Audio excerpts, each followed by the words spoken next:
Hey everyone, welcome to another episode of Sour and SaaS. I am very excited to be joined today by the VP of Marketing at Capacity, Justin Schmidt. Welcome to the show, Justin. What's up? What's up? What's up? How are you doing, man? Enjoying yourself? You know, I am loving it right now. It's 72 degrees and sunny here in St. Louis. I got this office built for 100-something people all to myself, basically. And we're having a good time today. I love that. I had 12,000 square feet in Austin with like 3 people in it for a minute. So I was the same. I was like, this makes crazy no sense, but it's the world we're living in. Yep. Midwest spring is the best weather, is it not? Like right now, this is like the best it gets, right? Yeah, you get like 15, 16 good days a year. Otherwise, it's too hot or too cold. And this is one of those. So we'll have lunch on a patio after this, and shorts it'll and be a good day. Living your best life. I love it. Well, let's dive into this. I'm looking at Capacity, kind of looking at your strategy. Mm-hmm. You've gone all in on guides, and you've done it, in my opinion, like really well from a layout standpoint. It's all discoverable on a search engine. You still could obviously turn it into a sales enablement asset via PDF. Mm-hmm. You've got A to E, F to Z. You've got a ton of them. What's your hypothesis? Like, why have you gone so far in on guides? It's a good question. So a couple things. One, like it's one of those tried and true sort of B2B SaaS SEO strategies. Yeah. And like it works. And we wanted to kind of do something as so Capacity is a platform. It's a wide ranging product that can do a lot of things. It's a powerful platform. It's a big to do, right? Yeah. And as such, I wanted to, as quickly as possible, start to establish some sort of moat from an SEO perspective in the various like places that we play. Yeah. And like guides are the way to do this. And I think in addition to guides, the other thing that we have done that I'm seeing a lot of B2B companies do as well, and this is something that's near and dear to my heart, just given my previous life, is Q&A. Most Google searches or questions. Most of the distinct URLs on those guide pages are questions. Yeah. And I think like the strategy that we employed here was to really set the footprint. Let's see what gets traction, what works, optimize where we're starting to see some early wins, and over time, really build out those things to be the best version of what they can be. So it was kind of a land grab, and then let's see what shows success, and then let's double down and optimize those. So I would say we're still in the latter part of the early stages of all that. So I know which of those guides do better than others, but we haven't really started to dig as deep as possible yet. I will say though that one of the nice things about having something like Q&A on your site is it's very easy to like rapidly iterate on that stuff, and they're cheap to produce. Whether we're outsourcing the writing of it or I do it myself, it's pretty easy to scale that stuff up. No, 1,000%. And I've done a lot with the glossary stuff as well, right? The what is type content you can outsource without having thought leadership issues or opinion issues, and it does create a lot of scalability. Now, slight devil's advocate. I've had a hard time sometimes connecting the what is, how to, why type questions from MQL to revenue. So how are you finding like you get it from that initial discovery? Because we're lacking that wonderful little thing we need called intent sometimes in that moment. So like, what does that look like more for you of like get them in, and then are you trying to retarget it? Are you trying to like, what is that like going from guide to revenue kind of thought process look like in your mind? Yeah. So the retargeting is obviously a big part of this. I mean, we were chatting a little bit before we went live here that one of the things I have on my to-do list later today is to go in and tweak some custom audiences and stuff inside of LinkedIn and Facebook. Yeah. So yeah, there's definitely a good way to, like stamp visitors and for retargeting. The other thing that we're starting to do more, and there's limited amount of this in split testing on the site now, but I kind of want to start leveraging our own platform on basically notifying users with our little chat widget when they're on particular pages. Yeah. And that's another thing that's interesting about the guide strategy, because you are getting people in, a sort of top funnel research type mode. But if you could maybe engage them with a AI chat or an experience, essentially experience of some sort to pull them through, then that's definitely something worth exploring. I 100% agree. I think there's some kind of like Workable. I use as a good example. They have an HR toolkit, but they're doing this top of funnel stuff, but they're doing it more of a jobs to be done than a questions to be asked. Mm-hmm. And so like Workable, let's say they focus on this like HR manager, right? Mm-hmm. And then instead of just saying like, what is an HR manager? What they're doing is they're saying, what are the pain points an HR manager has? And they have like 1,000 job descriptions. Right. So every type of job description exists. And then they're an ATS platform. So they have the job description, and then you can publish that job description directly to their platform. So it almost connects the top of funnel to the bottom with this in between of like product-led growth. So sounds like you're trying to do something very similar. When I looked at your strategy, you have these product lines. Do you have a platform that ties them all together? Do you try to keep the products separate? What's your methodology between like, because we live in this world right now, if you look at like the gongs and the drifts, right? It goes like category creation, platform, products within platform. That's kind of like the methodology of a lot of SaaS right now. Mm-hmm. And you all are doing, I think, a really good job at the product level. Do you want to go to a platform? Do you want to create a category? Do you think that's wrong? Like, what's your thought here? No, you are. So you could tell you do this for a living. Thanks. I mean, that's exactly what, we're doing. And one of the things that we have just recently kind of finished as a team, and we're going to start rolling out onto the site and into our collateral in the next couple of weeks, is exactly the, I don't want to say transition to a platform, but the maturation, at least from a messaging perspective, to platform. I don't want to say there's a gap or anything, but I was just curious because I was like looking at it. I'm like, hey, how we tie it's funny. It's very funny. The exact process we're going through. So from a category creation perspective, we are wanting to establish a beachhead and own the concept of support automation.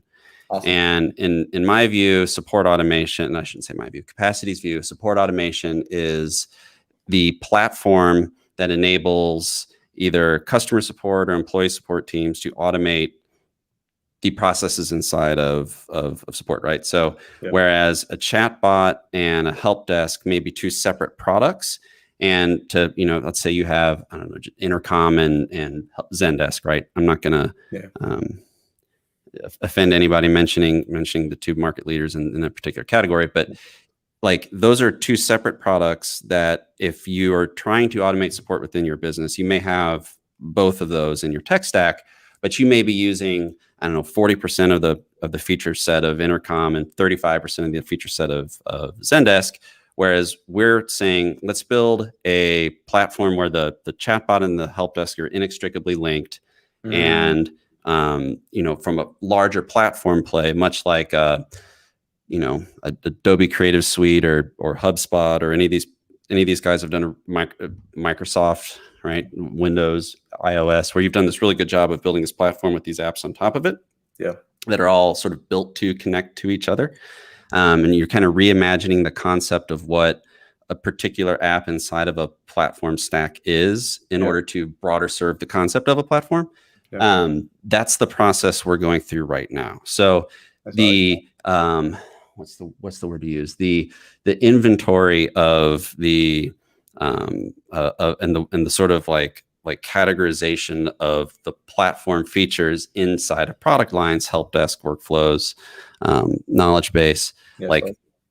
If you were to visit the site a few weeks from now, you'll see that presented slightly differently and in a way that coalesces around the platform concept, I think a little more strongly. Yeah. I love that. I want to follow up with that too and check that out in a couple of weeks, because it's like, you're totally right. Like Zendesk is help desk is like, oh, we have a chat. And right. And Intercom's a chat that focuses on like back end chat compared to Drift, which is like front end chat. Mm-hmm. And then Intercom's like, oh, but we have the FAQ. Right. And then, but it's both like afterthoughts, it feels like, to a certain extent. And it's cool that you've recognized that, because I've gone through like purchasing for both of those products at some point. You do something a lot of SaaS companies are afraid of. you've got alternative and competitor pages baked right into the darn layout, like right into your website, right from the start. Mm-hmm. How'd you get internal buy-in on that? So one of the things I love about working at startups is that you can sort of cut through the BS fairly quickly and fairly swiftly with a lot of this kind of stuff. So when you look at it, like, let me back up. Capacity is we're an enterprise product selling to enterprise customers, and as such, like, we have in the sales process that the relationship building and the consultation type approach that happens, and that allows you some bandwidth to like really fit the solution to the particular customer's needs, right? Yeah. So as such, like, I think you have a little bit of bandwidth to move.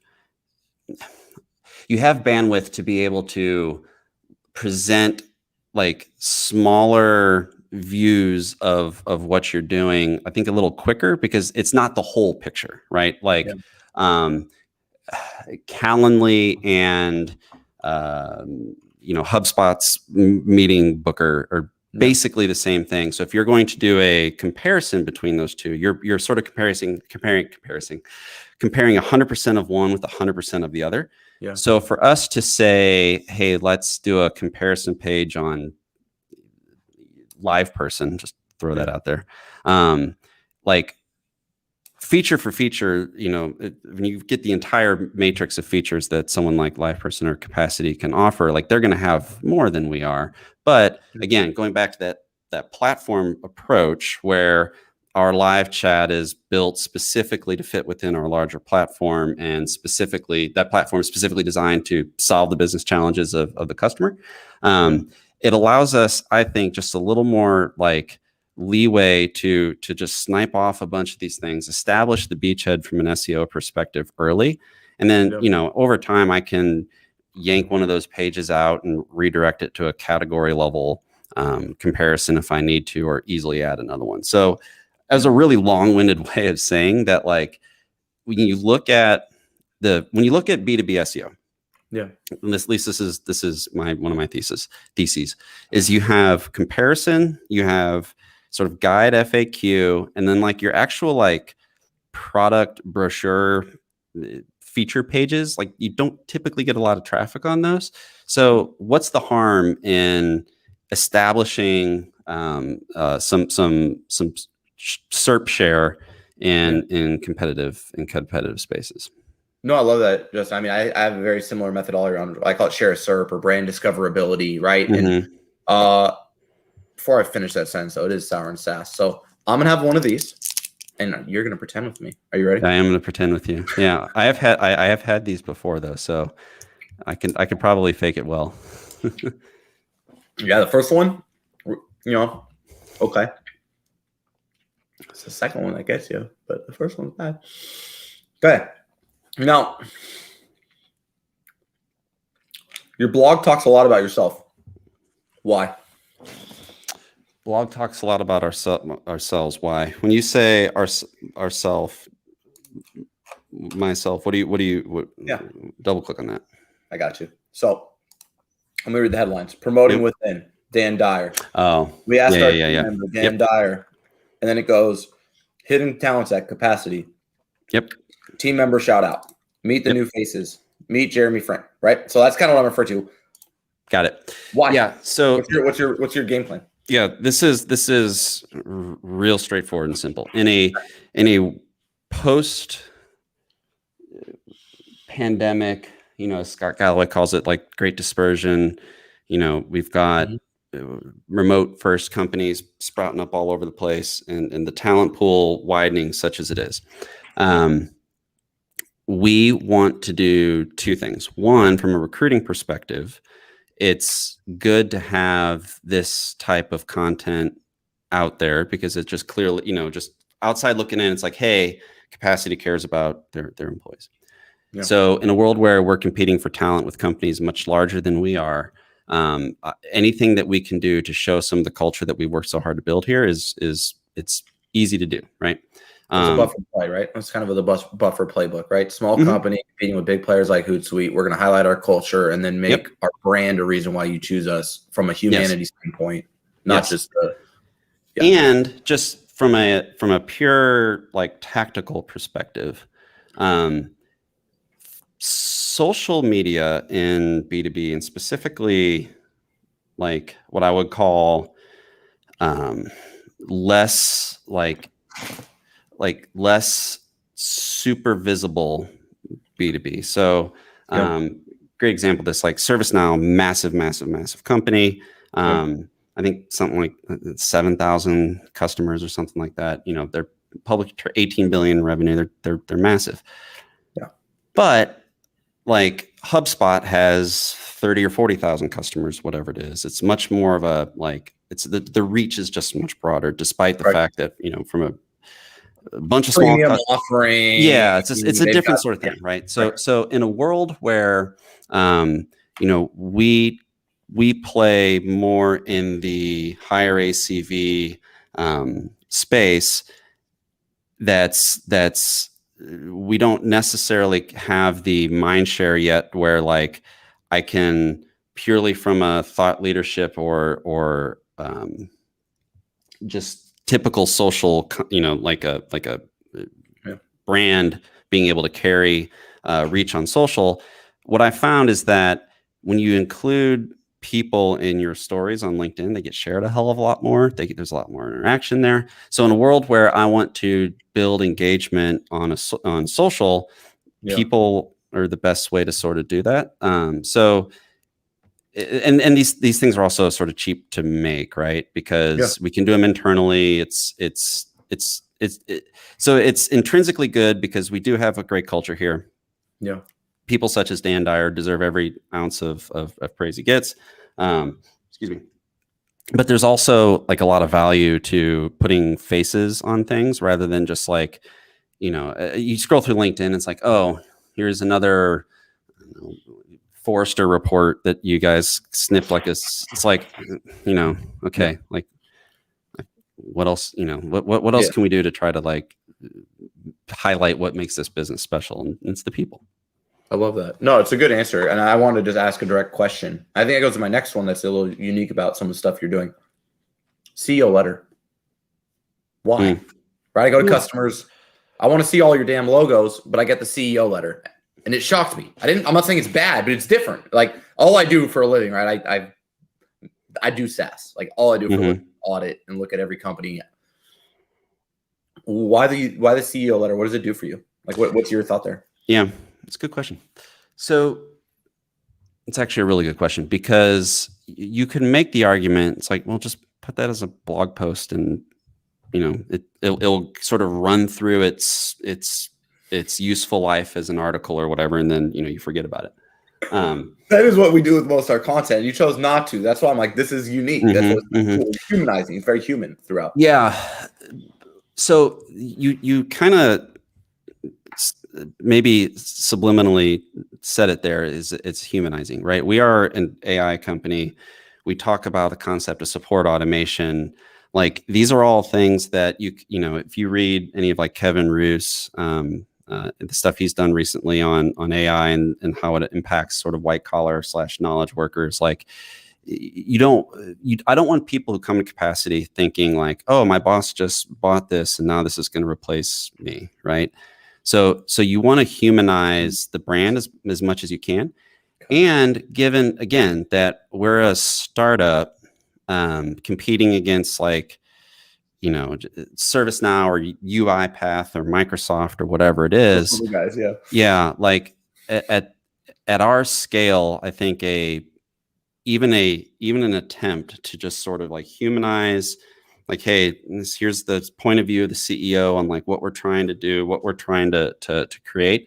Like if that gives us even like a 1% more likelihood to close a deal, then it's free real estate to put on a header and a website.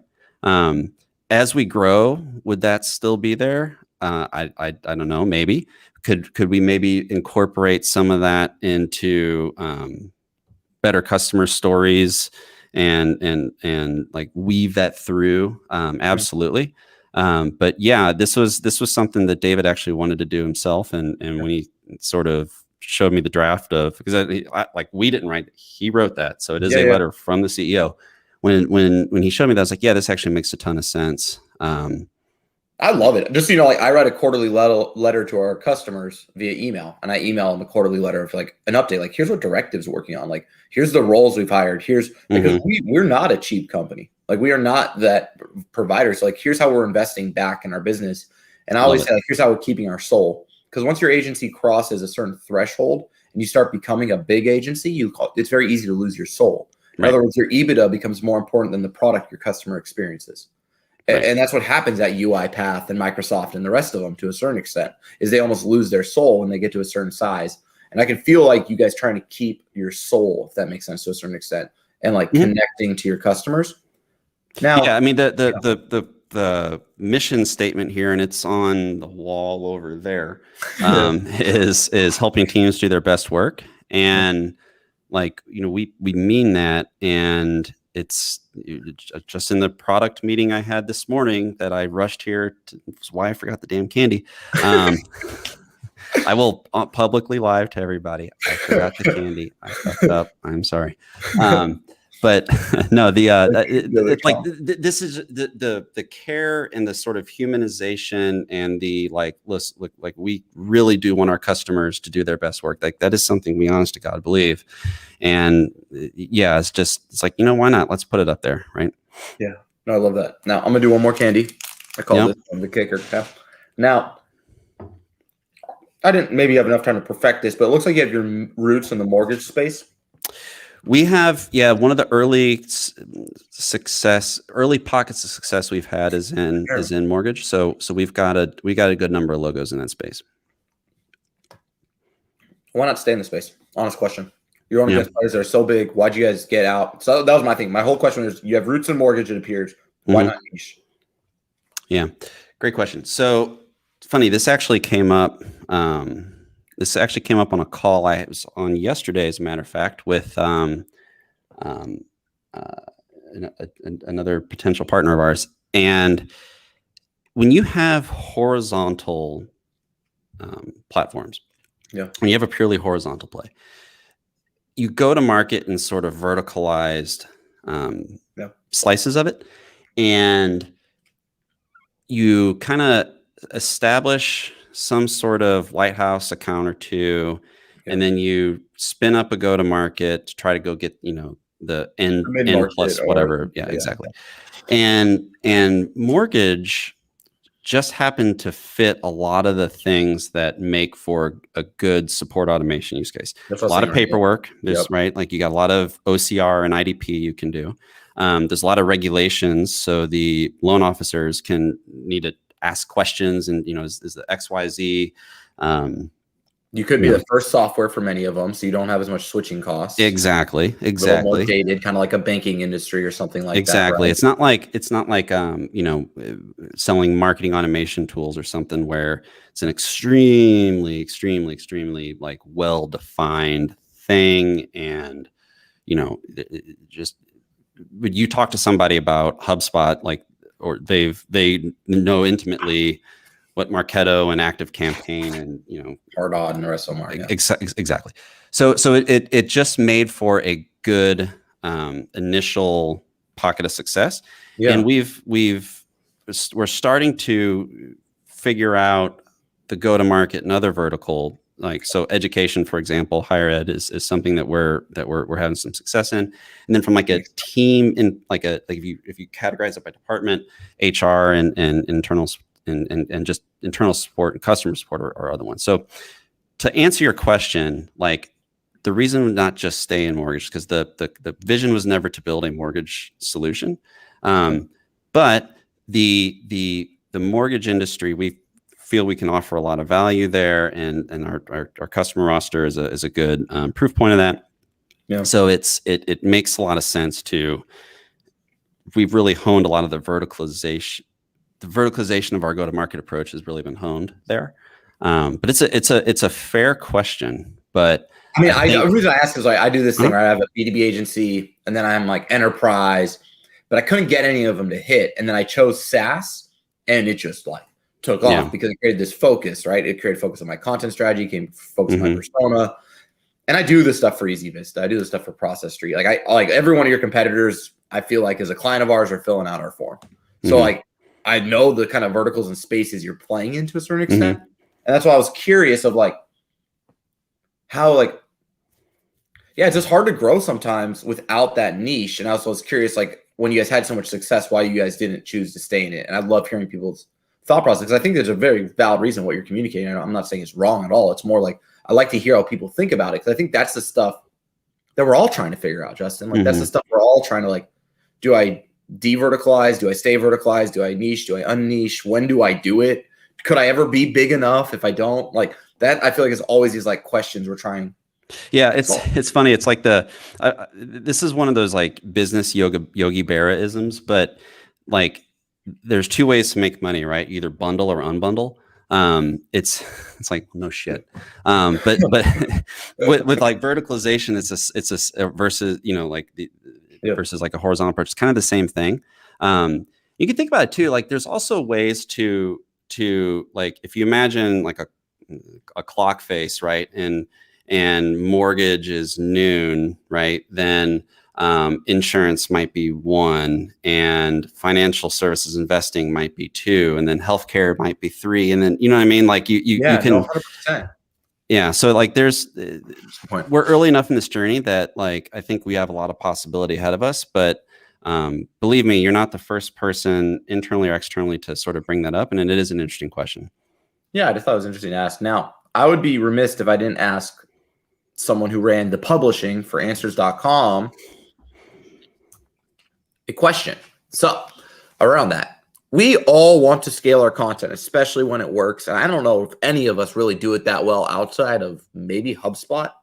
And the only reason in the SaaS space I feel like they can do it is because they're HubSpot. In other words, like because they're such a big brand, even like, no offense, HubSpot, I'd say a lot of your content's probably a B or a C, but you do so much of it, it doesn't really matter. And then your audience you're marketing to, it doesn't need to be an A because their thought leadership is more equivalent to a B or C, so you're selling it well. They've just got this huge thing. But it's a short list of people who've been able to scale content.